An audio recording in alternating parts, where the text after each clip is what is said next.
Shepard. Joining us now on the Deseret First Credit Union hotline is BYU Basketball's all-time leading scorer. The dude got a bunch of buckets, and now he's going to talk about getting buckets in regard to Elijah Bryant going to the Milwaukee Bucks. Ty, welcome back to the show. How are you? Hey, I'm doing great, guys. Thanks. Hey, I would love to see Jason on the mound. I'd love to take a few pitches from Jace. I like my chances there.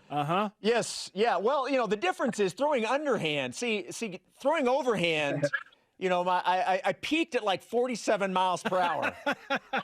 So underhand, yeah, it may be that 47-mile-an-hour fastball right there. But again, Tyler, as I've mentioned on many a baseball broadcast, it was about pitch location, not the velocity. All in the details, all Ty. right. All in the details. Okay, now for Elijah Bryant, who's making the jump from Maccabi Tel Aviv, prominent program in European basketball, to the Milwaukee Bucks. There are going to be two former Utah college players on the Milwaukee Bucks now that Elijah Bryant is there. What do you think of the move for Bryant at this time as the Bucks make their stretch run to the playoffs?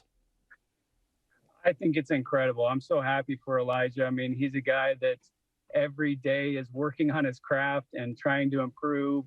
It's not the easiest thing to go overseas and find your way back to the league. And so, I mean, but you look at the history and where he's played, his summer leagues, his summer league with the Bucks. I mean, he's shown well everywhere he's gone, and Maccabi Tel Aviv is very well respected club in Europe, and so he made the most of his opportunity and kept close tabs with NBA guys, and so I'm so happy for him. It's a tough road to get back to the league, but to sign a 2-year deal with an amazing organization like Milwaukee, I mean, it's huge for him, huge for BYU. I mean, just really excited for him. Tyler, he's pumped to be on an NBA roster, and that's just kind of a part of the dream. Now it's to stay in the NBA, and that's his goal is to be an NBA player. What do you think his staying power in the league is? Yeah, I like his chances. I mean, you look at, first off, his body type. I mean, he's a big, strong, physical guard, and has all of the intangibles that can help him stay in that league. And then you look at his skill sets. I mean, his game is fit for the league. And I remember thinking that in his time at BYU. I mean, his ball screen game, the way he sees the floor, the different ways that he can score. He's a great finisher around the basket, but has really, really deep range. I mean, his game is fit for the league and to stay in there. And so I expect him to stick around and find a way to make an impact on Milwaukee, but other teams as well. Other teams are going to take notice. He's a prolific scorer and can score at all different levels on the floor, but takes care of the ball, makes good decisions, and he showed that definitely in Europe. Quickly gained the respect of a lot of people over there. And I expect him to stick around for a long time. Tyler, there are obviously a lot of guys that have had a very long career in the NBA who couldn't create their own shot. Elijah is a guy that can create his own shot, and that's really where the league is not just going. It's been this way for a while. I think that's also something that's really going to help him out, is his ability to create his own shot. Yeah, exactly. I mean, he has a unique ability to get a shot off, from creating a shot from deep, behind the 3-point line to inside the line. I mean, he's tough, he's physical, and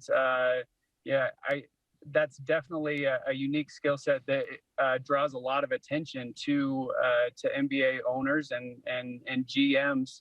Is that ability and to do it against elite defenders and elite length. He can do that, and he does it, shoots it at a high level and a high percentage.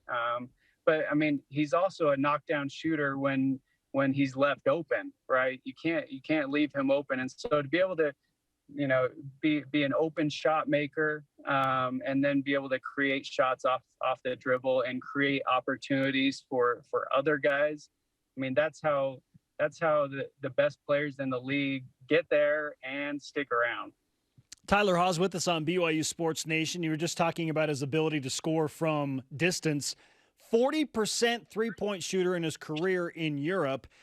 But there is the difference of playing against defenders in European basketball and in the NBA. My question for you, Tyler, is because you've experienced a lot of this, how different is it in the transition from playing against those defenders overseas to back in the NBA?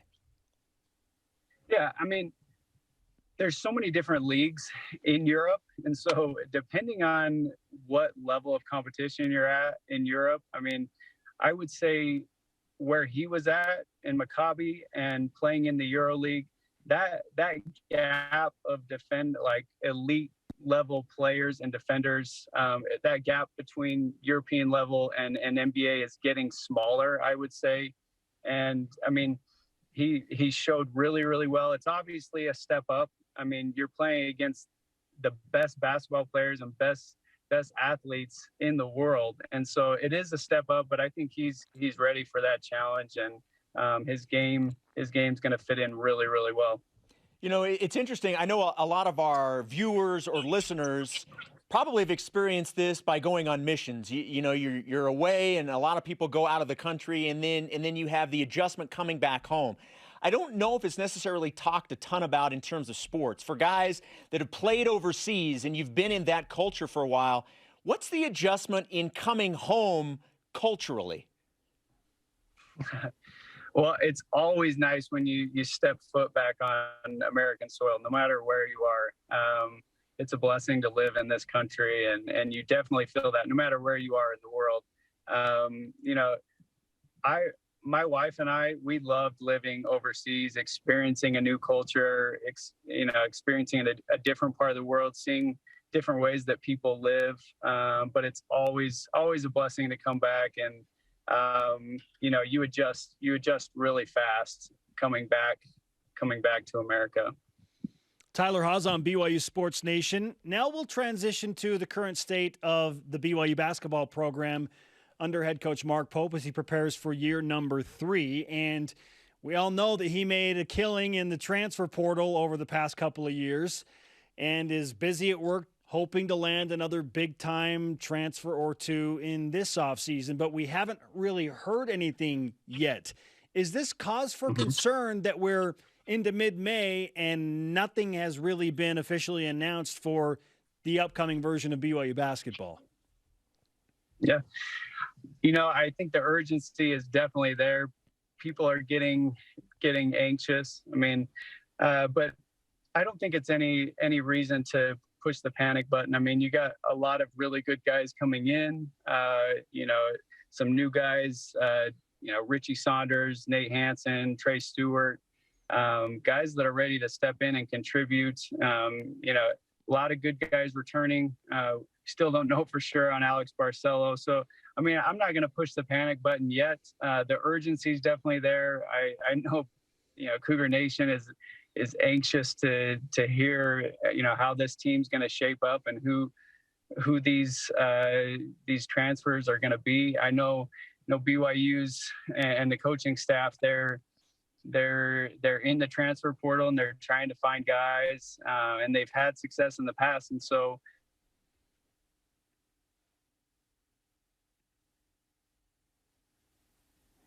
I think we lost Tyler for just a moment. We'll reconnect that. Oh, I think he's back with us now. Okay, yeah. Well, can you hear me? Yeah, now we got you. We got Ty. This is still the age of Zoom. Sorry, all good. Continue along with that thought. Sorry, I'm zooming from the car today, going Zach Wilson style on you guys. We'll take what we can get, Ty. We appreciate the time, man. Okay, go ahead and finish that thought about BYU taking advantage of the transfer portal. But actually, I kind of want to bring up a name that you just brought up, Alex Barcelo. Is he the difference between BYU being a tournament team or not? Is it that simple? I mean, I definitely like our chances with a lot more with Alex Barcelo on the floor. I mean, there's a comfort level, right? when he's out there, leadership and his game, what he brings on and off the court. But I'm really excited about the new guys coming in and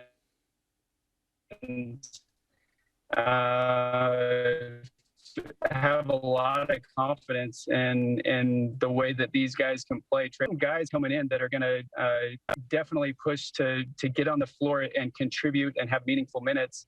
And so, I mean, the talent is there. We talked about this last year before the season with last year's team. I mean, the talent is going to be there, and it's just about coming together as a group and playing the right way and having the right habits. But I think this next year's team is definitely capable of making a tournament run. Ty, it's always great to talk to you, man. We appreciate the insight into Elijah and his now budding NBA career and what the future holds for BYU basketball. There's an open roster spot at Maccabi. Maybe you should look into that. I know, Spence. Can you make a few calls for me, man?